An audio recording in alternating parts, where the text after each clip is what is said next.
Hey everyone, welcome back to another video. আশা করি আপনারা সবাই ভালো আছেন। আজকে আমরা নিয়ে আসলাম। আজকের ভিডিওতে আপনারা দেখতে পাচ্ছেন একটি মিয়াকো ইন্ডাকশন কুকার। এটি আসলে আমার বাসার একটু প্রবলেম হয়েছে, চলতেছে না, তাই চিন্তা করলাম যে আসলে কী হলো একটু দেখি, যেহেতু একটু ফ্রি আছি। প্রথমে আমি ওর দুটা হ্যান্ড নজর দুইটা খুলে নিলাম। এগুলোকে পরিষ্কার করতে হবে, অনেক তেল কাজটা লেগে আছে। সো পাউডারে ভিজিয়ে রাখি কিছুক্ষণ, তারপর পরিষ্কার করতে যাতে সুবিধা হয়। দেখা যাচ্ছে। সো এই হলো চুলাটা আমি খুলে ফেলছি। এই নাটগুলো দেখতে পাচ্ছেন, খুব সাবধানে এগুলো একটু সরিয়ে রাখবো। দেন ভিতরে আপনারা দেখতে পাচ্ছেন আর কয়েলগুলো, ইন্ডাকশনের কয়েলগুলো খুবই অ্যাডভান্স একটা টেকনোলজি ইউজ করছে ওরা, মিয়াকো কোম্পানি। জিনিসটা ভালো, আমি যতদিন ইউজ করেছিলাম ভালোই লাগছে, খারাপ না। খুব অল্প সময়ে খুব ভালো পারফরমেন্স দেয় এটা। আর এই সার্কিটগুলো হলো টাচ প্যাড, যেটা বলে আসলে আসলে এগুলোর কোনো টাচ প্যাড নাই। স্প্রিংয়ের মাধ্যমে একটা সিগন্যাল যায় যাতে করে এটা ভালো কাজ করতে পারে, অনেক হিট অবস্থায়ও এটা ভালো কাজ করতে পারে। এর মিটারগুলো দেখতে পাচ্ছেন এবং বাকি অ্যাক্সেসরিজগুলো দেখতে পাচ্ছেন। তো যাই হোক, আমি এগুলো রেখে দিই। আর এই দুইটা হলো পাওয়ার কমানো বাড়ানোর দুইটা চাবি। সো দেখি এটা কি হলো, আমার পক্ষে কিছু করা সম্ভব কি না। দেন দেখেন এখানে মোটামুটি অনেক ময়লা দেখতে পাচ্ছি, ছোট ছোট পোকার ময়লা, ছোট ছোট পোকা। আসলে আমাদের বাংলাদেশে এরকম হয়, কারণ কিছু করার নাই এই বিষয়টা নিয়ে, কারণ নোংরা ধুলাবালি আমাদের বিশেষ করে ঢাকা সিটিতে অনেক বেশি। যাই হোক, আমি এখন আস্তে আস্তে কয়েলগুলো খুলে ফেলবো। এটা হলো বড় কয়েলটা, যেটা 1800 ডিগ্রি পর্যন্ত ওঠে, খুবই ভালো মানের। তারপরও অনেক দিন বলতে 1.5 বছরের মতো চালালাম, তারপরে এটা এখন প্রবলেম দিচ্ছে। দুইটাই একসাথে প্রবলেম দিচ্ছে, একসাথে বলতে 2-3 মাস ব্যবধানে। প্রথমে বড়টা, পরে ছোটটা গেছে। আমি ছোট কয়েলটাও খুলে নিলাম।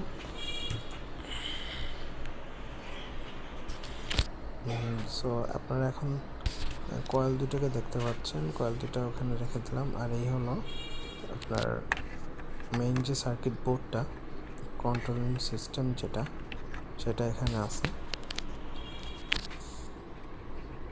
সো আমার কাছে যা মনে হচ্ছে এটার মেন পাওয়ারগুলো সবগুলো ঠিক আছে। আমি ভাবছিলাম যে কোনো তার ছিঁড়ে বা পুড়ে টরে গেছে কিনা সেটা দেখার জন্য মূলত। এছাড়া তো এইসব পার্টস নতুন না কিনে আমরা কাজ করতে পারবো না। সো আমি এখন ফ্যানগুলো খুলে ফেলি। আর নাটগুলো রাখার সময় আলাদা আলাদা করে রেখেছি, যাতে রিঅ্যাসেম্বল করার সময় আমরা ঠিকভাবে এগুলো লাগাতে পারি জায়গা মতো। আর কুলিং ফ্যান দুইটা ওখানে রেখে দিলাম।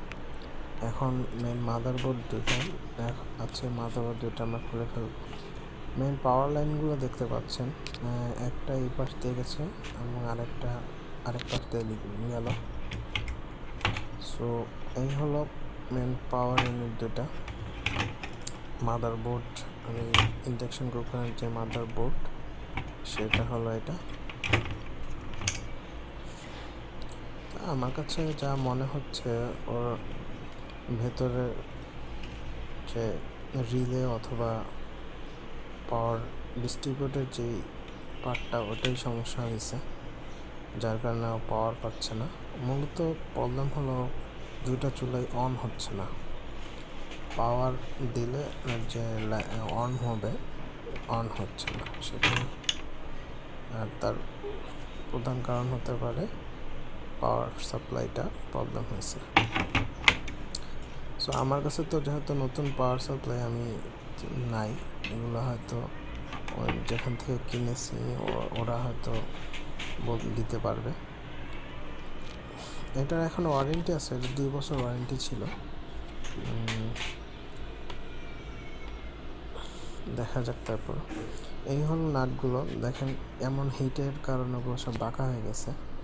আর আমি এখন মেইন ওয়ারিংটা খুলে ফেললাম। এটা হলো মেইন তারটা পাওয়ার সাপ্লাই। দেন আমি এটাকে একটু পরিষ্কার করে নেব, যেহেতু পুরোপুরি খালি হয়ে গেছে, দেখতে পাচ্ছেন।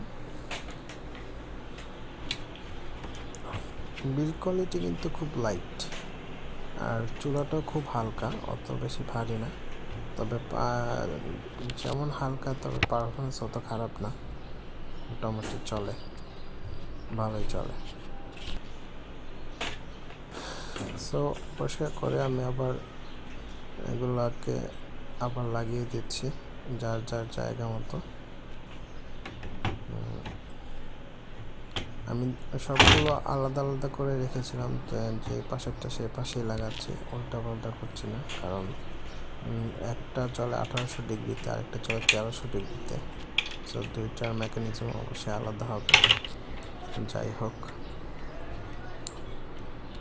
ফ্যানগুলো সেট আপ করা হয়ে গেল। আমি সব পাওয়ারগুলো দিয়ে দিচ্ছি, যে এটা খুলে আবার লাগানোর পরে দেখি যদি কোনো পরিবর্তন আসে। না হয়তো আমাকে অবশ্যই দোকানে নিয়ে যেতে হবে, অথবা পার্টগুলো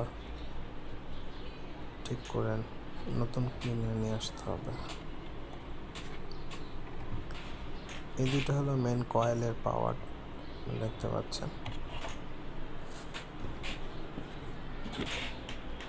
এটা হলো 1800 ডিগ্রিটা, এটা বড় সাইজের।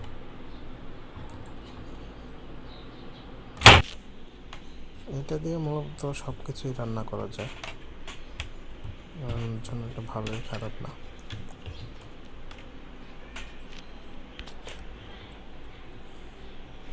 সো আমার এগুলো সেট আপ করা শেষ মোটামুটি। আমি চেক করে নিচ্ছি শেষবারের মতো। আমার কাছে মনে হচ্ছে এই দুইটা জিনিস, যে এই দুইটা এই সমস্যা, এছাড়া বাদ বাকি জিনিসগুলো মোটামুটি ভালোই আছে। আর হিট সিঙ্কগুলো দেখা যাচ্ছে, এই হিট সিঙ্ক থাকাতে এটা ওভারহিট হলে হয় না, হিটটা ডিস্ট্রিবিউট হয়ে যায়। হিট সিঙ্কগুলো ভালো। দেন এখন আমি কন্ট্রোলিং যেই দুইটা সার্কিট আছে, এটা কন্ট্রোল করার জন্য এই সার্কিট দুটোকে লাগিয়ে দিচ্ছি।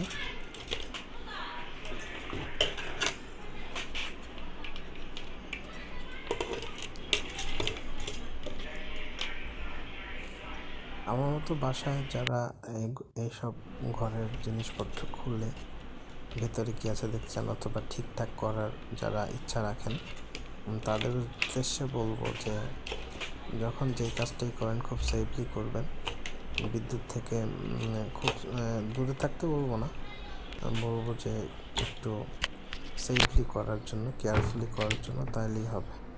কারণ এগুলো ভয়ের কিছু না ভাই, ভয় পেলে কিছু হবে না। আর যদি মায়ের থেকে বড় খান, সে ব্যাপারে আমার কিছু বলার নাই, ওটা করেই করতে হবে। কন্ট্রোলিং সিস্টেমের পাওয়ারটা আমি এখন মেন পাওয়ার সিস্টেমে লাগিয়ে দিলাম। এটা খুব কেয়ারফুলি লাগাতে হয়, কারণ দুইটা পার্টের মধ্যে অ্যাটাচমেন্ট করার মানে শেষ কাজটাই হলো এটা। দেন আরেকটা মেইন যে একটা জিনিস সবসময় এইসব ব্যাপারে মাথায় রাখতে হবে, যে যেসব মেশিনগুলো হিট হয়, ওর তারগুলো যেন যেই কয়েলটা থেকে দূরে থাকে। এই জিনিসটা সবসময় মাথায় রেখে কাজগুলো সারতে হবে। সো আমি এটাকে মোটামুটি লাগিয়ে দিলাম। আর এই হলো নজলগুলো, মোটামুটি পরিষ্কার হয়েছে, কারণ এর চেয়ে বেশি পরিষ্কার করতে পারলাম না, হয়তো আরও বেশি সময় ভিজে রাখলে হতো। এই হলো মোটামুটি এটার কাজ, মোটামুটি শেষ, পুরোপুরি ডিসেম্বল করা শেষ। এখন একটু লাগিয়ে চেক করে দেখবো যে কিছু হয় কি না। যদি না হয় তাহলে দোকানে পাঠিয়ে দিতে হবে, এছাড়া কিছু করার নেই। দেখি ওরা কি বলে, চলুন টেস্ট করে দেখি। আমি এখন পাওয়ার দিই, দেখি কি হয়। সো পাওয়ার দিলাম, একটু বেজে উঠছিল বাজার, দেন আর কোনো সাউন্ড নাই, কোনোই নেই। দেখতে পাচ্ছেন যে কোনো পাওয়ার নেই।